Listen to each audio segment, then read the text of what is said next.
We're here today with Dr. Randy Resnik, a prosthodontist from Pittsburgh, Pennsylvania, an instructor at the Mish International Implant Institute, an author, and a well-respected worldwide lecturer. Welcome, Randy. Thank you, Neil.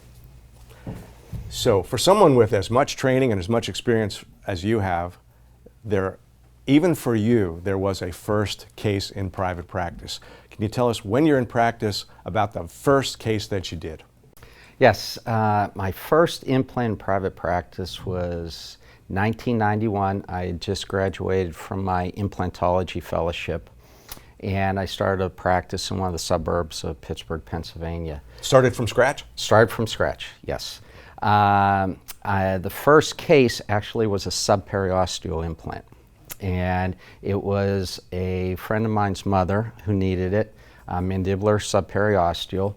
And I was fortunate enough to have Craig Mish, who practiced with me for many years in that practice, but he was there that day, and so he helped me with the case. But it was a subperiosteal is a different type of surgery than most root form or endosseous types of surgery. It's very invasive, and back at that time, we would drape not only all the countertops, we'd drape the floors, the patient. It was a big deal. Did under IV sedation.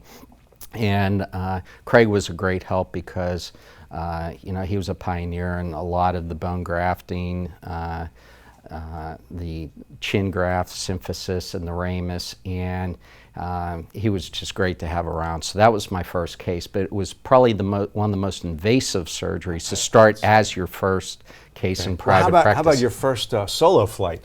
My first solo flight was, I believe, just a straight root form implant, single implant, also on a friend of mine. Okay, so pick your friends. Yes, yes, and it was first month of private practice. Everything went well. It was an easy one. It was number 5, so plenty of bone, no vital structures around, and not a high smile line, and it worked out great. So it was a big thing about treatment planning, right, to make sure that there was a low-risk case. Exactly, exactly. So, but number 5, that's got some aesthetic Yeah, implications. in some people it does.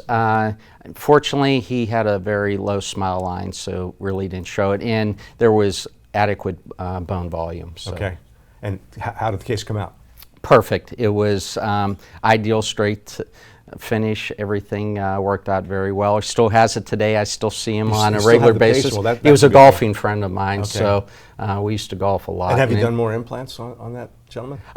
No, that's the only one he's ever needed. He had some trauma there, and it was actually bone graft after the extraction and then implants. So, so you did like a socket preservation type procedure and came back and did it. Okay, so that was over a fairly long period of time. Yes, and back in, that's 25 years ago, we would wait a longer period of time. I think after that socket graft, we waited almost a year before I placed the implant. Wow. So, wow. So, and back then it was probably an autograft?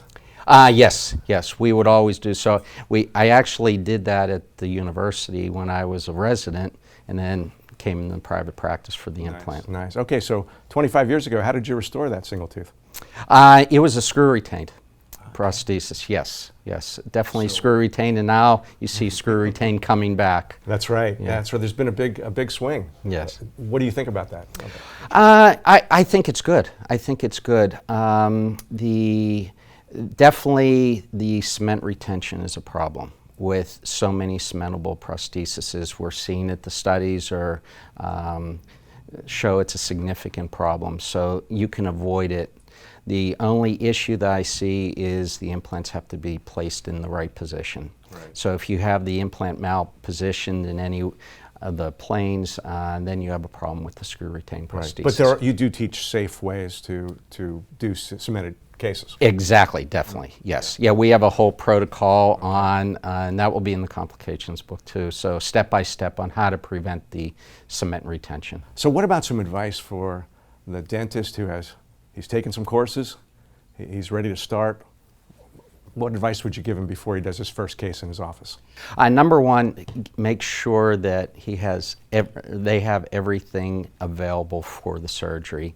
I can't tell you how many phone calls I get when the doctor says, well, you know what, I was planning on putting a 13 millimeter in, but I don't have that much bone. I need 11, but I don't have another implant. So, and as we were talking before, that's why with the Hahn implant system, with the packages that you have, they get a full array of implant sizes. Right. So, but it happens so often, especially early on their learning curve, that you need an implant below and one longer, and also in width.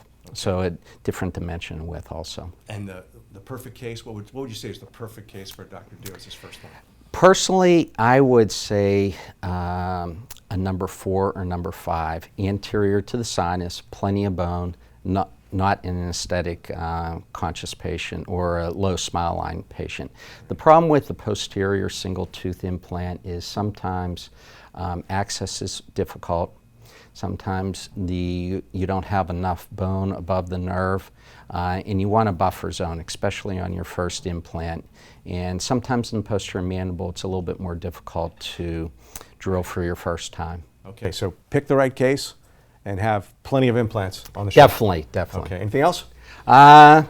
Not just eat start a good doing breakfast. Yeah, eat a good breakfast. But it's always difficult for the doctor to get started in implants. You have to do your first one, and that's why at the Mission Institute we always push doctors, do that first implant.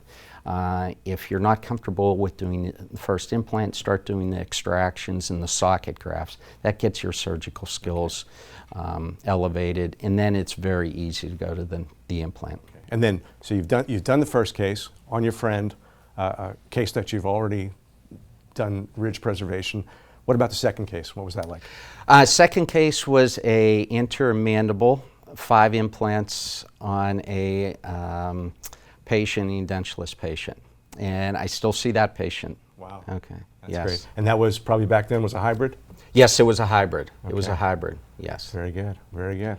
Well, that's some exciting stuff, and you've certainly done a great number of implants in the years since, and trained a lot of people very successfully to add this to their practice, and appreciate you spending the time with us. Thank you, Neil. It's Absolutely. great being here.